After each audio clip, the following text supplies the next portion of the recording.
오늘 한동훈이 한 말 중요한 이야기예요. 그러니까 완전한 결별을 선언한 날이기도 합니다. 한동훈이가 명태균 육성이 나오고 나서 지금까지 전혀 반응이 없었잖아요. 4일 동안. 근데 이거 굉장히 중요해요.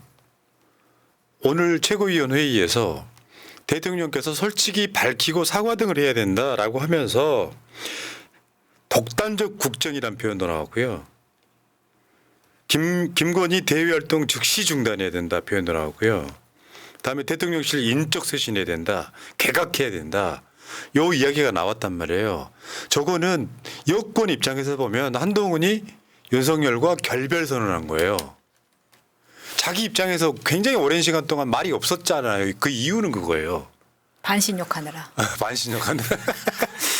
그거는 뭐냐면 뭔가 답을 하기는 해야 되겠는데 오늘 최고위원회에서 발언한 정도로 정리를 한 겁니다. 물론 민주당이나 뭐 다른 야당들이나 국민들은 야 그걸로 되겠냐 이야기 하겠지만 한동훈이 할 수 있는 맥시멈 지른 거예요. 그렇죠. 그렇죠. 이분이 할 수 있는 최대한이긴 하죠. 지금 현재 상태에서.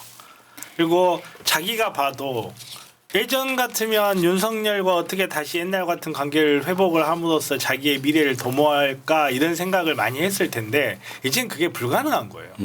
오히려 자기가 봐도 그러니까 정치인으로서의 한동훈이 아니라 검사 후배였던 한동훈이 봐도 내가 저 사람과 같이 했다가는 내가 손해를 보겠다. 이 생각을 그냥 굳힌 거죠. 국민의힘 내부에서는 여기에 대해서도 한동훈에 반대하는 사람들도 많을 거 아니에요. 왜냐하면 그들은 이명박 때부터 지켜봤을 때 특히 박근혜 때 사과를 하자마자 지지율이 폭락하는 걸 봤기 때문에 저 지지율을 지금 이 상황에서도 한동훈이 사과를 하라고 하는 거는 이거는 윤석열을 죽이겠다는 거다. 이 좌동은 또 이렇게 난리가 난 거죠. 그러니까 저거는 왜 이게 중요한 포인트가 됐냐면 저렇게 이야기를 했잖아. 근데 윤석열이 들어줄 리가 없잖아. 그렇잖아요. 그러면 한동훈이가 그 다음 스텝을 밟을 수 있는 거예요. 저걸 빌드업이라고 하는 거야. 봐라. 나는 대통령을 위해서 이렇게까지 노력을 했는데 안 듣잖아. 결국엔 이게 탄핵까지 가는 겁니다. 중요한 시점인데 그래서 민주당에서 야 저걸로 되겠어? 이미 늦었어라고 말하는 것도 굉장히 중요한 맥락이에요. 그래 한동훈이 움직일 수 있는 스텝이 생기는 거야. 왜? 민주당에서는 김건희 특검하자 그러는데 한동훈이가 특검 이야기했잖아요. 네. 그러면 한동훈은 특검을 외칠 때는 저 민주당에서 특검하라 그러는데 나는 특검으로 끝나는 거야. 특검이라도 봐도 했던 거랑 똑같이 궁짝이 맞는 거예요. 그러니까 민주당에서 한동훈을 오늘 비판하는 성명을 보시고만 뭔가 판단을 내리시면 안 되고 한동훈은 당연히 한 스텝 늦을 수밖에 없잖아요. 그걸 우리가 견인해 주는 거예요. 그렇게 생각하시면 됩니다. 근데 저거를 예를 들면 배신자 프레임이라는 게 윤석열 입장에서 굉장히 열받을 거 아니에요. 그렇죠. 막 김건희 나대지 말라고 하지만 그런 상황이 되면 그 한동훈 입장, 윤석열 입장에서는 자기들끼리 싸우느라고 모든 그 힘을 다 소진해 버리거든요. 그러면 한동훈이는 바로 나 국면 보고 하겠다고 더 빠져나오기 쉬워지는 거예요. 저거 안 받아줄 걸 알기 때문에 저는 한동훈이가 오늘로 윤석열 등의 칼을 제대로 딱 꽂았다고 봐요. 그러면 대통령실에서도 가만히 있으면 안 된다고 봅니다. 자기들이 가지고 있는 장인패라든가 알렉스 한 딸에 대한 패를 빨리 까서 서로의 등에 빨리 칼을 꽂아라. 아니 근데 그런 거 저런 거 떠나서 지금 대통령실이 다른 거 할 정신이 없어요 지금. 그러게 진짜 다른 거 할 수 있는 아무것도 못하지 지금 아무것도 상황은. 못해요. 그리고 지금 상태에서 반격을 잘못하잖아요. 그럼 진짜 반격기 들어오면 그건 아무것도 못해요. 자 근데 윤석열이가 오늘 시정연설 안 나왔지 않습니까? 한동훈이가 먼저 시정연설 나와달라고. 절에서 안 나간 거예요. 제가 나오라고 하니까. 그러니까 봐봐요. 한동훈은 이렇게 해서 자기 명분을 쌓기 하고 있는 명분 쌓기.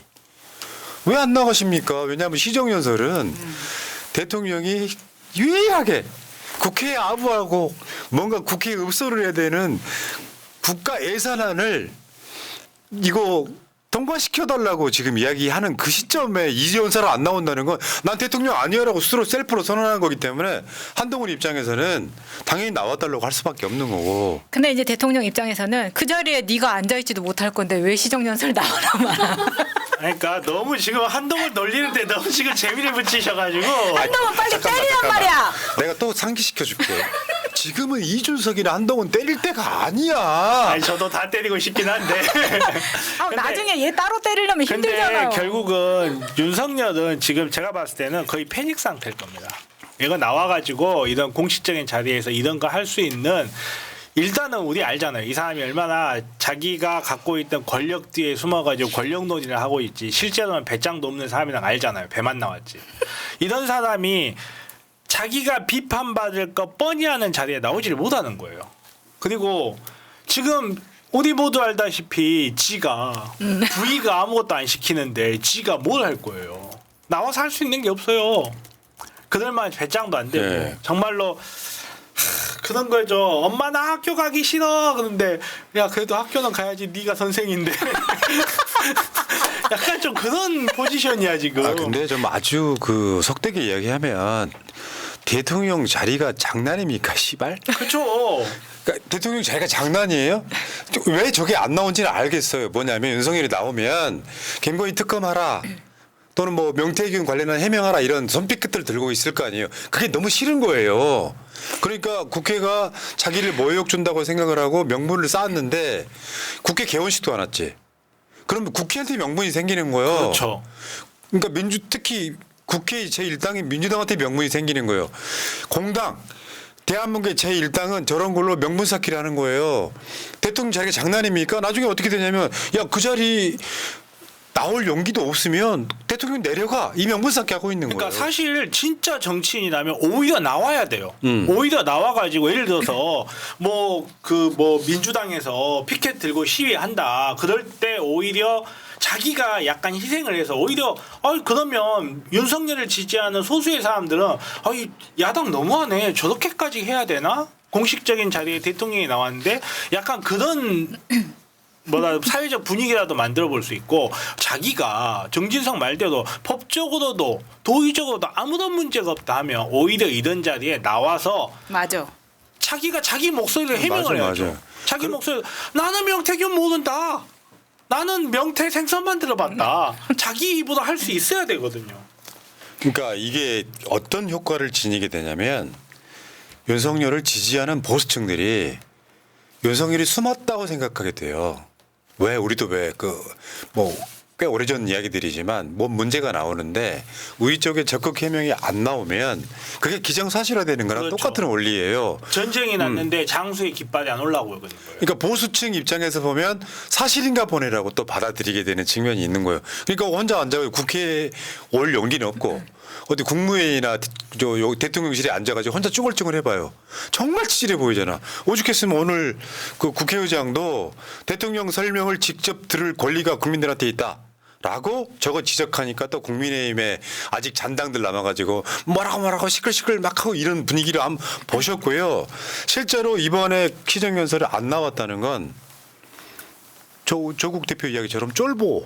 개쫄보죠. 개쫄보 진짜 개쫄보. 전현주 최고위원 뭐라 그랬냐면 영락없이 철없는 우리 오빠 그 자체입니다. 나가기 싫어. 나 나가기 싫어. 그냥 잘 나스린 할래. 이 씨발. 그러니까 진짜. 야당 대표 중에 이재명 대표님한테 전화를 안 하고 영수회담을 제안을 안 한 말이야. 그때 미안했다. 무식하고 아무것도 모르는 애 보내가지고 지가 뭘 한다고. 이렇게 총체적 난국이니까 산송장이 권한대행 시계를 맞추는 거예요. 지금. 그러니까 덕수야 어차피 네가 나 대행해야 될 것 같으니까 시계 맞춰. 네가 나가서 시정연설 한번 하고 와. 진짜 저거는 그러니까 국가 지도자의 자격이 일도 없는 새끼라는 게 그냥 드러난 거잖아요. 욕을 해서 미안합니다만 여러분 여러분 보시기에도 미친 새끼 아니에요? 솔직히 말해서 그 새끼 아주 씨발 진짜.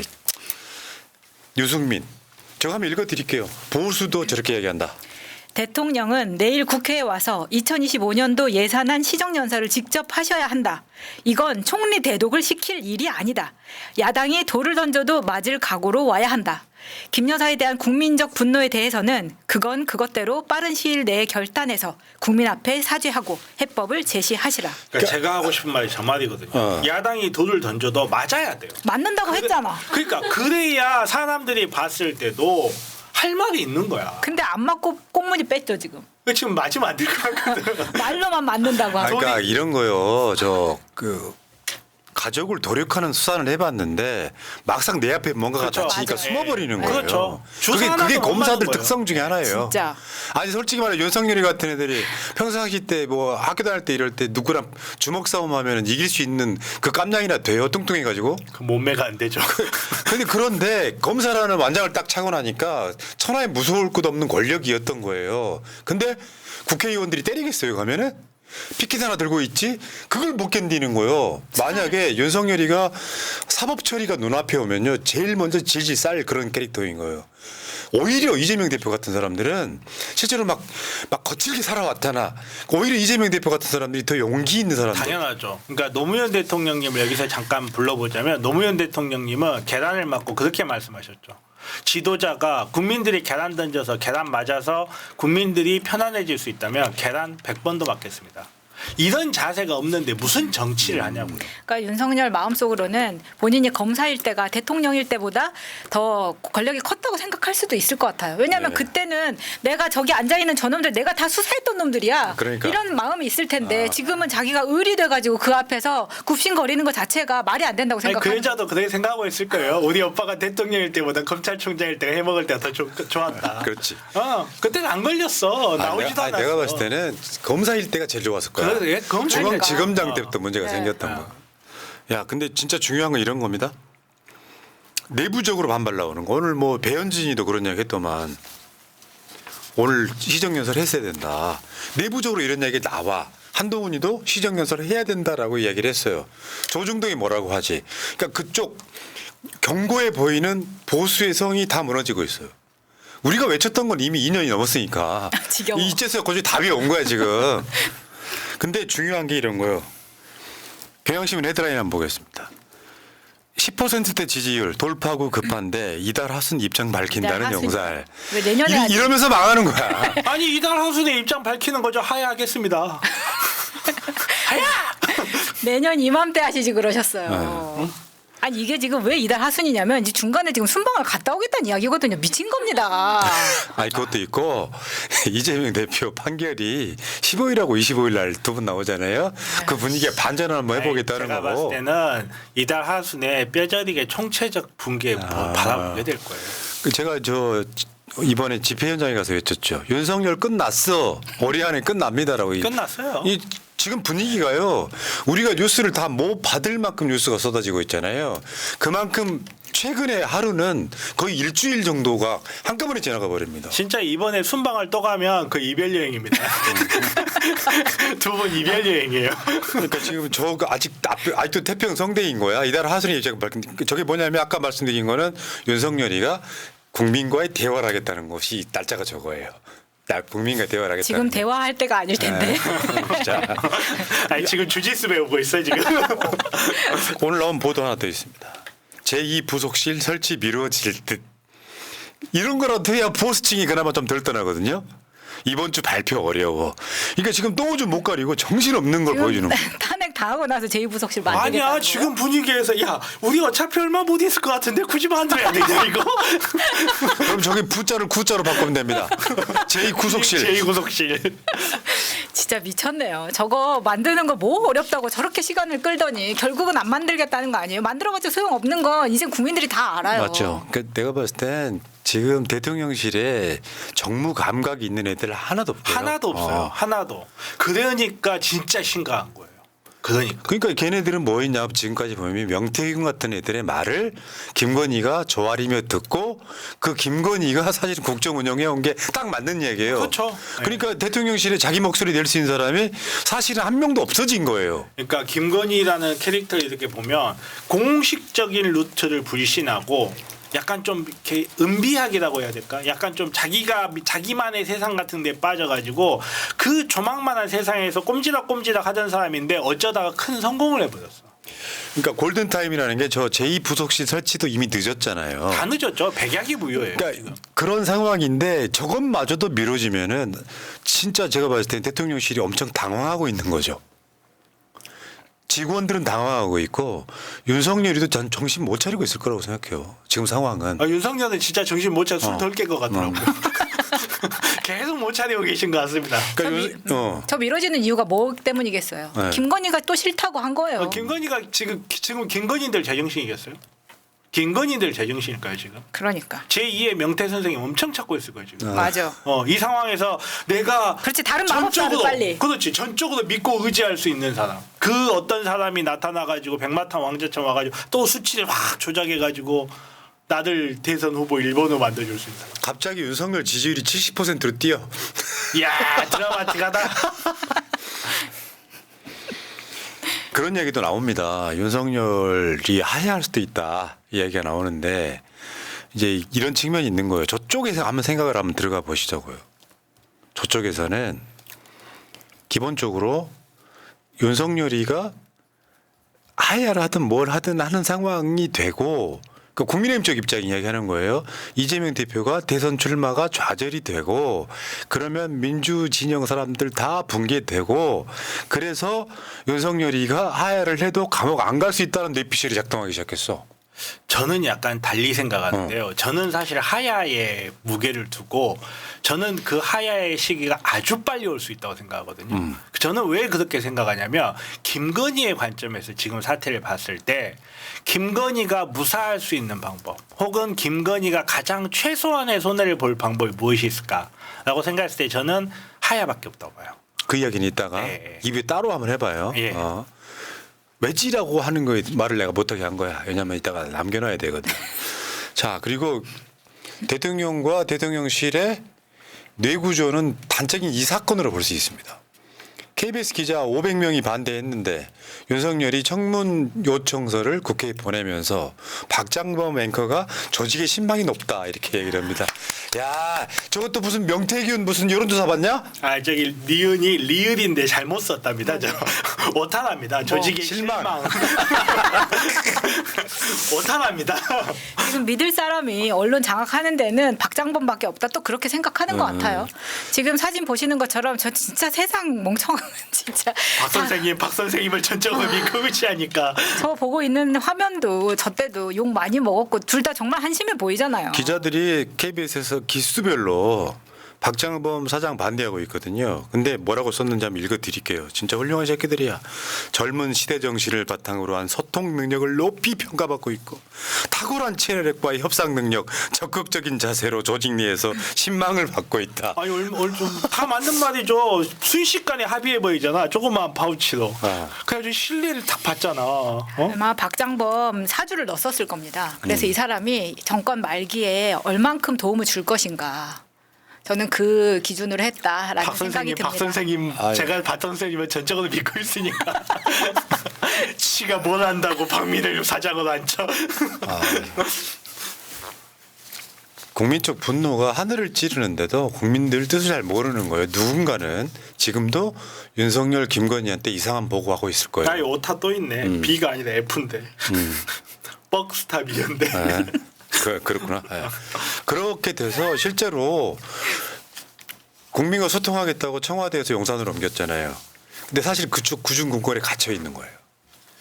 누군가는 걱정하지 마십시오. 뭐 국민의힘이 108석이나 있고 헌법재판소 재판관들 다 이미 장악되는데 뭔 일이 있겠어요? 그 뇌피셜이 지금까지 작동하고 그렇죠. 있을 거라고 봅니다. 완전히 견고하게 작동하고 있고 아마도 얘네들은 자기들이 여론 조작을 해보고 자기네들이 그 조작된 여론을 통해서 언론을 이렇게 조작해서 대통령의 자리까지 올라왔기 때문에 자기들이 그렇게 공격을 받을 수 있다라고 생각하고 저는 이들은 지금 현재 자기네들이 언론 조작된 여론과 언론에 의해서 공격받고 있다라고 저는 확신할 거라고 생각해요. 특히 한 여자가 있어.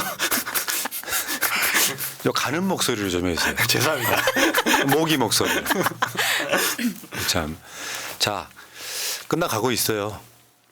지금 아까 말씀드렸죠. 하루가 일주일처럼 굉장히 많은 뉴스가 쏟아져. 어마어마하게. 뚝이 무너졌어. 그런 상황이 벌어지는 거거든요.